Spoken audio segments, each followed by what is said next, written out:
નમસ્કાર મિત્રો, ગુજરાતમાં ફરી એકવાર વરસાદને લઈને સૌથી મોટા સમાચાર સામે આવી રહ્યા છે.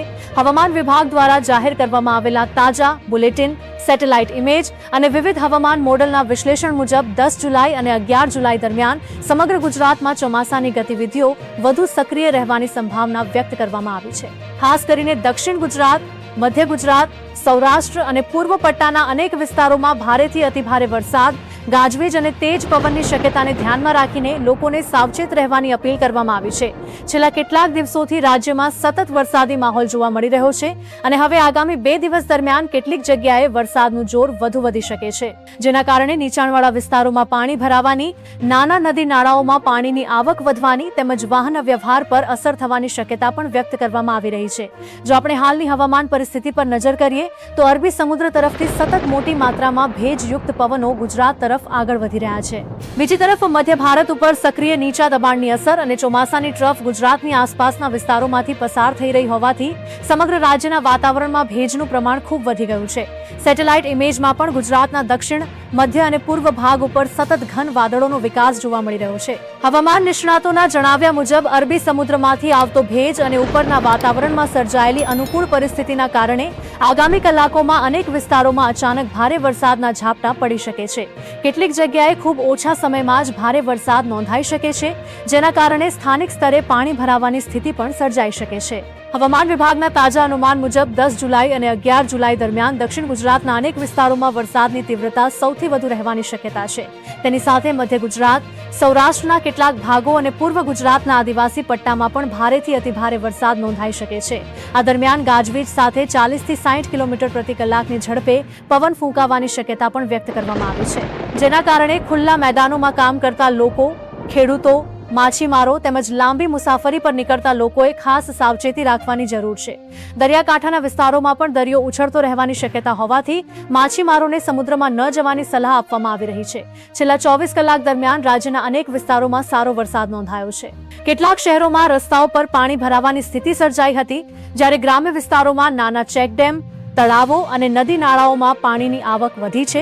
વરસાદના કારણે ખેડૂતોમાં ખુશીનો માહોલ જોવા મળી રહ્યો છે, પરંતુ સતત વરસાદને કારણે કેટલાક વિસ્તારોમાં ખેતીના કામકાજ પર પણ અસર પડી રહી છે. જો આગામી 2 દિવસ દરમિયાન વરસાદની તીવ્રતા વધુ વધશે તો નીચાણવાળા વિસ્તારોમાં રહેતા લોકોને વધુ સાવચેત રહેવાની જરૂર પડી શકે છે. વહીવટી તંત્ર દ્વારા પણ પરિસ્થિતિ પર સતત નજર રાખવામાં આવી રહી છે અને જરૂરી હોય ત્યાં તાત્કાલિક પગલાં લેવા માટે ટીમોને તૈયાર રાખવામાં આવી છે. હવામાન નિષ્ણાતોના જણાવ્યા મુજબ અરબી સમુદ્રમાંથી સતત ભેજ મળતો રહે અને ચોમાસાની ટ્રફ સક્રિય રહે તો વરસાદના નવા રાઉન્ડ હજુ પણ ચાલુ રહી શકે છે. કેટલાક આંતરરાષ્ટ્રીય હવામાન મોડલ પણ દર્શાવે છે કે પશ્ચિમ ભારત ઉપર ભેજનું પ્રમાણ આગામી દિવસોમાં ઊંચું રહેશે, જેના કારણે વરસાદની પ્રવૃત્તિ સંપૂર્ણપણે બંધ થવાની શક્યતા હાલ ઓછી છે.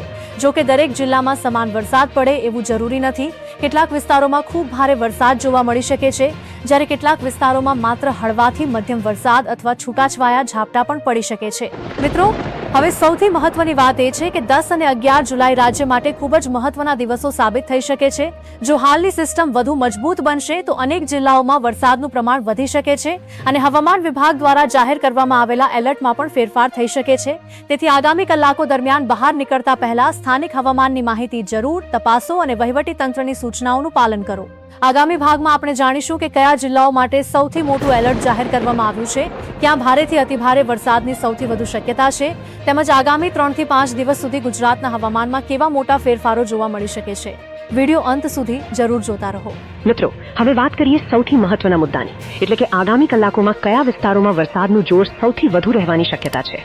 હવામાન વિભાગના તાજા અનુમાન મુજબ 10 જુલાઈ અને 11 જુલાઈ દરમિયાન ગુજરાતના અનેક જિલ્લાઓમાં વરસાદી સિસ્ટમનો પ્રભાવ યથાવત રહેવાનો છે.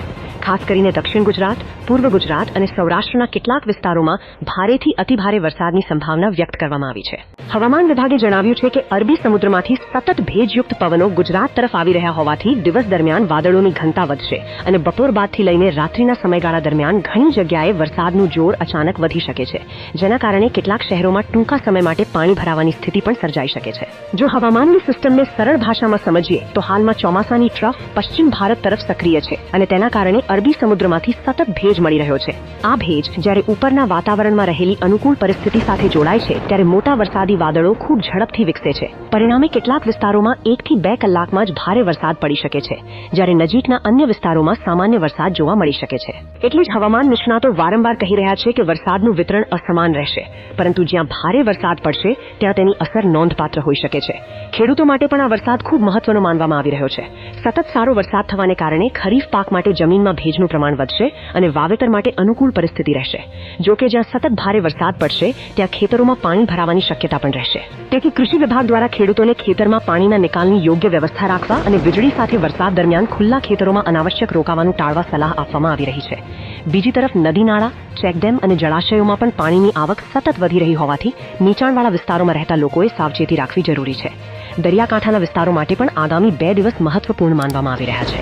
તેજ પવન અને ઉછળતા દરિયાને કારણે માછીમારોને સમુદ્રમાં ન જવાની સલાહ આપવામાં આવી છે. જો પવનની ગતિ વધશે તો દરિયામાં મોજા પણ ઊંચા થઈ શકે છે. લાંબી મુસાફરી કરતા લોકો માટે પણ વરસાદની સ્થિતિ જાણીને જ પ્રવાસ કરવાની સલાહ આપવામાં આવી રહી છે, કારણ કે ભારે વરસાદ દરમિયાન દૃશ્યતા ઘટી શકે છે અને કેટલાક માર્ગો પર પાણી ભરાવાથી ટ્રાફિકની સમસ્યા ઊભી થઈ શકે છે.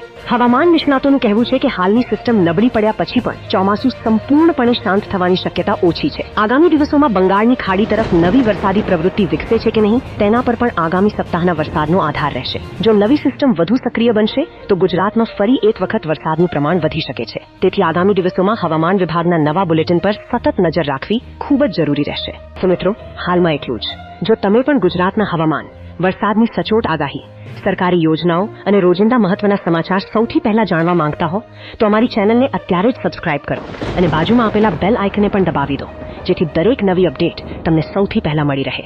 જો તમારા વિસ્તારમાં હાલમાં વરસાદ શરૂ થઈ ગયો હોય તો નીચે કોમેન્ટમાં તમારા જિલ્લાનું નામ અને વરસાદની સ્થિતિ જરૂર લખજો. ફરી મળીએ એક નવા અને તાજા હવામાન અપડેટ સાથે. ત્યાં સુધી સાવચેત રહો, સુરક્ષિત રહો અને વરસાદ દરમિયાન વહીવટી તંત્રની સૂચનાઓનું પાલન કરવાનું ભૂલતા નહીં.